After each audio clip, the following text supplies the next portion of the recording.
Olá, me chamo Leonardo Ávila, sou doutorando em neurociências, estudioso e clínico da dor, além de ser o responsável pela geração de conteúdos nas mídias sociais Dor e Coluna, principalmente no Instagram Dor e Coluna.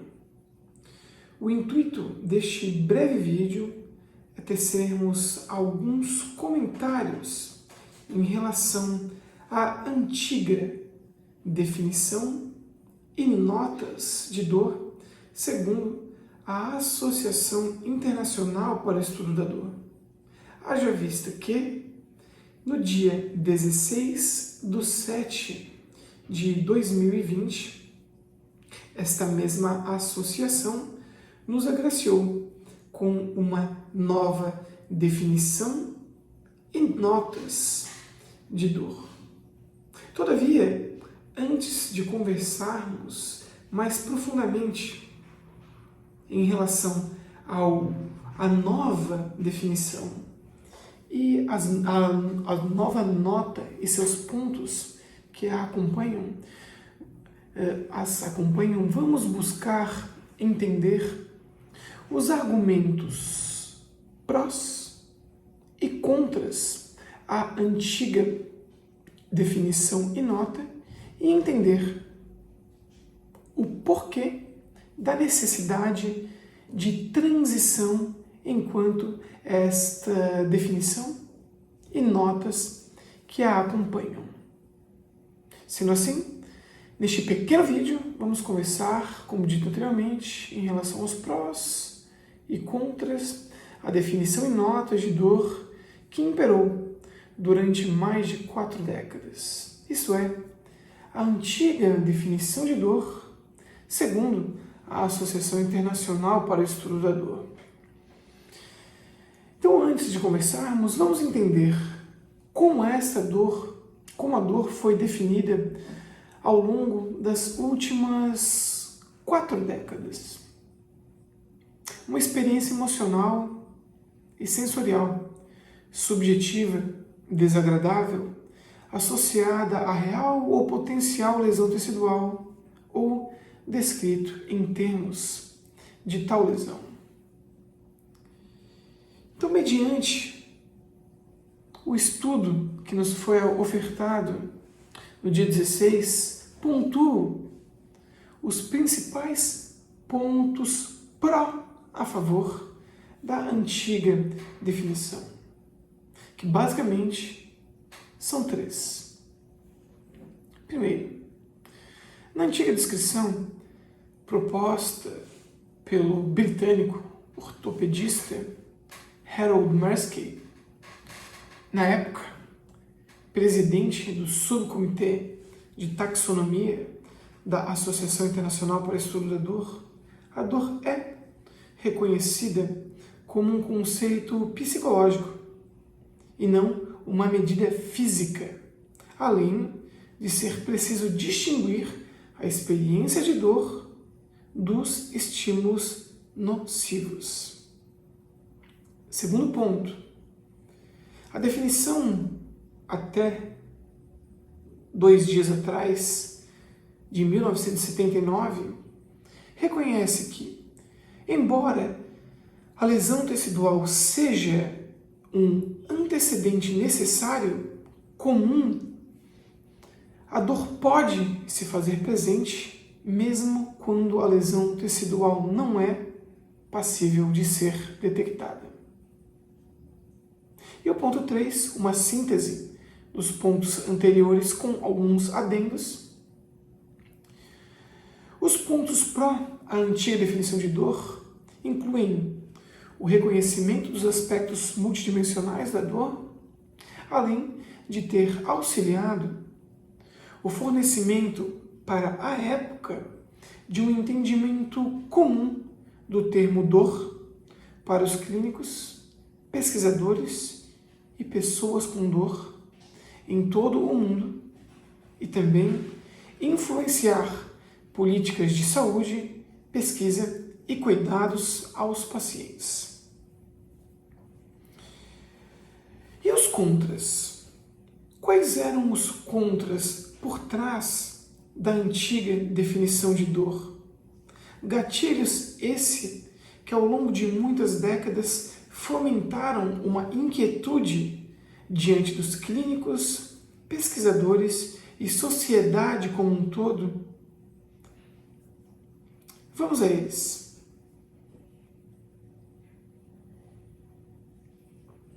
Primeiramente, a antiga definição ela foi considerada uma definição cartesiana, ou seja, uma definição fundamentada no dualismo cartesiano, ou seja, na fragmentação mente em corpo, em que o ser humano é considerado um ser duplo, composto por uma substância presente e outra extensa. Um segundo ponto é que a antiga definição negligencia dimensões éticas da dor. Uma terceira condição é que a antiga definição de dor não aborda ou não abordou adequadamente a dor em populações desprovidas de poder, populações negligenciadas, como neonatos ou idosos. Um quarto ponto contra a antiga definição de dor foi sua ênfase excessiva no autorrelato verbal em detrimento de comportamentos não verbais que podem nos fornecer informações vitais, especialmente em estudos não clínicos, ou seja, estudos pré-clínicos em animais, no caso animais não humanos, e humanos com habilidades cognitivas ou de linguagem prejudicadas. Um quinto ponto contra a antiga definição de dor foi que essa definição, durante mais de 4 décadas, não considerou fatores cognitivos e sociais que são parte integrante de uma experiência de dor. Um sexto ponto contra a antiga definição de dor foi que o termo desagradável, lembre, dor, uma experiência sensorial e emocional desagradável, ou seja, o termo desagradável foi amplamente debatido e considerado trivial. Isso é, o que é ser trivial? É ser corriqueiro, não revelando qualidades mais específicas, mais profundas em relação ao fenômeno dor. E o sétimo ponto contra a antiga definição de dor foi que, com frequência, estudiosos utilizavam o argumento de que a dor, em um de seus aspectos, não deve ser considerada apenas um sintoma. E que, por exemplo, a dor crônica pode ser considerada uma doença com curso clínico próprio e, portanto, a definição deveria ou deve refletir essa perspectiva.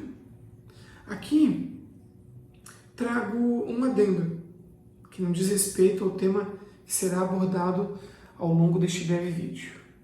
Mas uma outra força-tarefa da IASP, também em conjunto com a OMS, a Organização Mundial de Saúde, força-tarefa esta que teve seu início em 2012, nos agraciou no ano passado, no ano de 2019, com a dor crônica, pela primeira vez estando presente na classificação internacional de doenças. No caso, na nova classificação internacional de doenças, a CID-11, em que nessa nova classificação internacional de doenças, a dor crônica apresenta 7 subcategorias, entre dores crônicas primárias e secundárias.